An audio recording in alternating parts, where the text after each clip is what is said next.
Daerah Marang merupakan daerah yang bersebelahan dengan daerah Kuala Terengganu.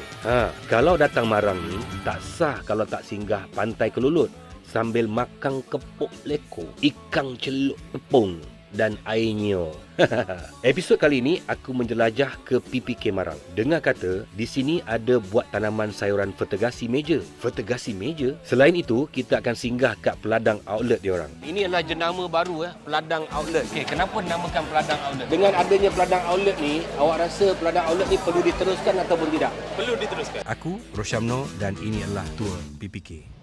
Welcome back to Tour PPK. Sekarang ni aku berada di Marang, Terengganu dan hari ni yang paling hebatnya kita ada jualan segar dari ladang di Peladang Outlet. Ini jenama baru, Peladang Outlet. Ini Pejabat Pertubuhan Peladang Kawasan Marang dan yang paling menariknya tengok dekat sebelah sana tu. Dah start jualan di PPK Peladang Outlet ni. Assalamualaikum. Cik Rosraidi Dan itu dia Puan Asmila. Baik, ini adalah orang kuat daripada LPP Terengganu dan ini ngurus di PPK Marang. Puan, nak tanya Puan kan, ini adalah jenama baru Peladang Outlet. Okey, kenapa dinamakan Peladang Outlet? Nama lama dia adalah PPHP, Pusat Pengumpulan Hasil Pertanian. Tapi diberi versi baru, nafas baru, dinamakan sebagai Peladang Outlet untuk tujuan untuk pemasaran produk-produk ahli. Dah berapa lama jalankan aktiviti macam ni? Dulu ni kita dah buat pemasaran tapi tidak ada bangunan macam ni. So tahun 2021 kita dapat peruntukan untuk bina bangunan dan kita buat jualan secara ni lah. Oh, ini maknanya semua ahli-ahli ni. Hasil yang ada, ahli kita ada lebih kurang yang datang ni lebih kurang 5 orang usahawan. Yang lain produk PPK lah. Apa specialnya Peladang Outlet ni? Kelebihan kita harga murah. Wah, kualiti terbaik. Terbaik. Fresh Jamin. ladang. Jadi maknanya memang daripada ladang tu bawa ke sini Jadi maknanya setiap hari jual macam ni? Setakat ni tidak setiap hari lah. Oh, bukan setiap hari? Bukan. Daripada 2021 sampai 2022, sebulan sekali. Next year kita akan buat 2 minggu sekali. Lebih kerap. Lebih kerap lah. 2 minggu sekali. Boleh kita jalan-jalan? Boleh. Ni? Okey. Assalamualaikum. Ini belacan Ya. Manis. Belacan Terengganu. Manis leting tau. Manis leting. Dan manis somok. Rangup. Ya. Itu specialnya buah ni. Dengan harganya memang dah diberi diskaun ni Ya. Ini baru pukul hampir pukul 9 pagi tapi dah penuh dah, berebut-rebut. Gulung. Gulung macam ni. Pakat.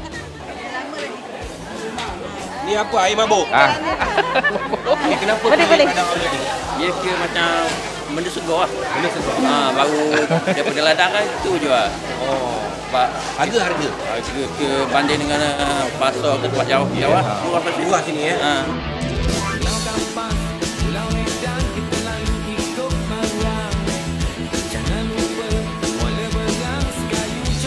Kalau puan nak sarankan berapa kali sebulan nak buat?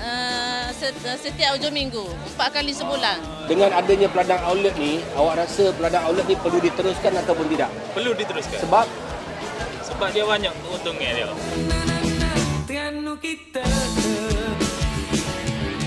suka tak cik dapat daging murah? Suka lah.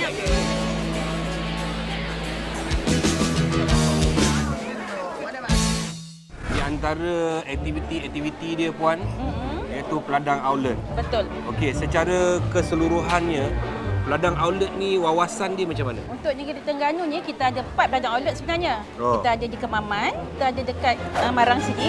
Kalatan saya dia punya main dia adalah sayuran Cik Rosadi Kita ada Kuala Terengganu juga Datuk dan satu lagi adalah di Setiu. Dan kalau tanya saya antara interaktif adalah PPK Marang lah. Tujuan Peladang Outlet ni sebenarnya adalah untuk menggalakkan ahli atau PPK membuat projek dan mencari pasaran. Dengan kaedah ini, petani boleh menjual sendiri hasil tanaman dan mendapatkan harga yang lebih kompeten. PPK ni sebenarnya dapat membantu petani selain membantu pembeli mendapatkan harga yang murah dan hasil tanaman yang segar. PPK Marang juga dia ada ambil kutip hasil daripada petani, kita kumpul dalam bak yang banyak macam Kuala Langat, lepas tu kita pasarkan. Oh, ada juga buat? Ada juga. Okay, dekat sini apa aktiviti dia sebenarnya selain daripada Peladang Outlet ni? Kita di kawasan PPK ni kita ada projek kelapa sawit pun ada. Tahun depan kita punya target core bisnes kita adalah sayur. Kita nak jadikan PPK Marang ni umumnya di negeri Terengganu sebagai peluang utama lah. Sayuran. Sayuran. Selain daripada Pasar Borong tu, hantar kat mana lagi? Buat masa sekarang kita ada 2 sumber lah. Satu di Pasar Borong Kompau, Kuala Terengganu dan juga Pasar Cabang 3. Ada yang ahli kita direct ke PPK Kuala Langat. Kalau katakan tengok dari segi ekonomi dia, Okey. 1 bulan PPK Marang ni, dia menjana sales yang berapa banyak untuk membantu semua orang ahli-ahli ni? Keseluruhan sebulan. Volume kita hampir 30,000 lah. Branding Padang Outlet ni Ya. nampak dah diterima oleh masyarakat. Bila start Padang Outlet ni? 2021. Oh, baru lepas Operasi. Covid. Yes. Lepas Covid. Ya, sebelum ni dia PPHP Datuk. Kat sini dia PPHP lah Pusat Penghasil.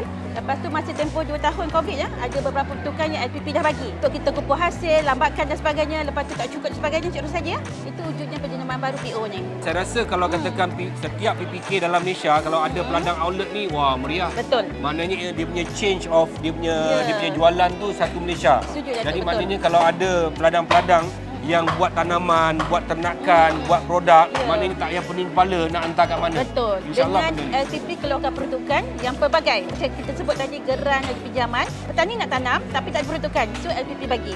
Bagi duit lagi. Bagi duit lagi. Lepas tu PPK tolong pasarkan Datuk. So bak kata Datuk, rantaian tu memang ada. Okey, bagi belia-belia kat luar sana yang minat dengan pertanian, korang bolehlah datang ke PPK berhampiran.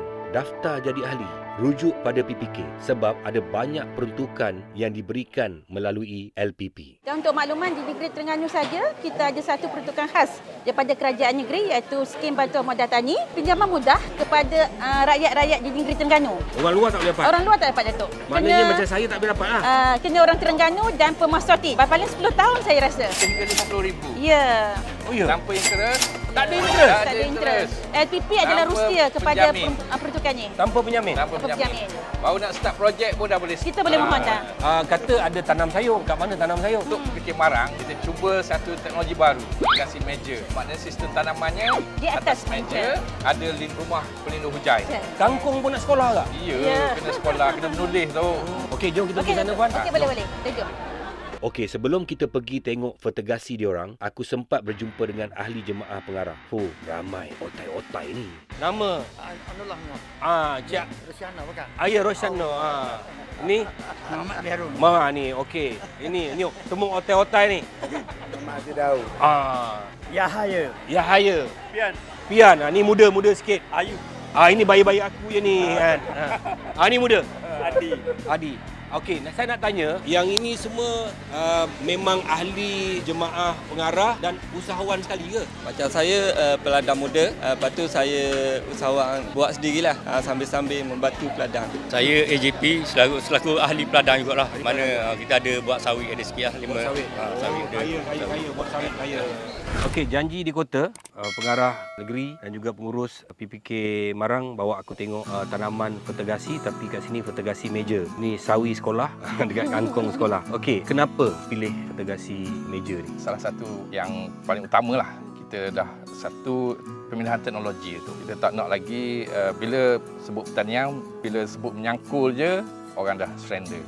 So bila kita bawa satu teknologi, bertanam secara atas meja ni lebih senang untuk berkebun. Walaupun kos dia agak tinggi pada permulaan, tapi untuk jangka masa panjang, inilah perubahan dalam bidang sektor pertanian yang kita cuba perkenalkan. Dan juga atas meja ni kita tidak menggunakan 100% tanah. Jadi penyakit bawaan tanah tu kita boleh kawal di situ.